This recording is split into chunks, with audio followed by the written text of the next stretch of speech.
नमस्कार मित्रांनो, स्वागत आहे तुमचं आपल्या नवीन व्हिडिओमध्ये। आजचा प्लॅन अचानक ठरला आणि आम्ही निघालो होतो थेट पंढरपूरला। पण त्याआधी आपली लाडकी गाडी खूपच घाण झाली होती। मग काय तिला आधी स्वच्छ चकाचक धुवून घेतलं आणि पुढे जाऊन पोटभर सीएनजी भरला।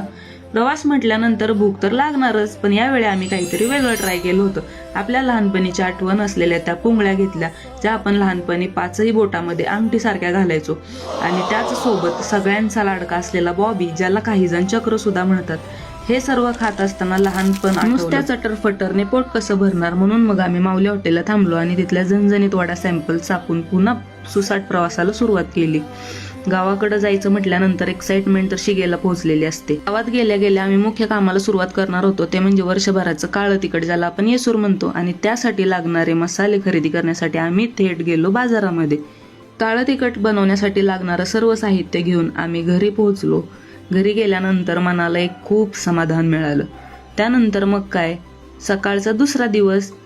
सकाळी मस्त चुलीवरचं जेवण बनवून त्यावर ताव मारला। मसाला बनवायचा म्हणजे कष्ट तर आलेच, तोवर मिरची कडक उन्हात वाळत घातली होती। मी सुद्धा मसाल्याला थोडा हातभार लावला आणि भरपूर खोबरं किसून दिलं। काम उरकून संध्याकाळी जवळच्या पाहुण्यांना भेटायला गेलो।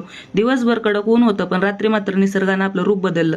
प्रचंड विजांचा कडकडाटासह धो धो पाऊस सुरू झाला। असा होता आमचा छोटासा पण गोड प्रवास। भेटूया पुढच्या व्लॉगमध्ये। थँक्यू।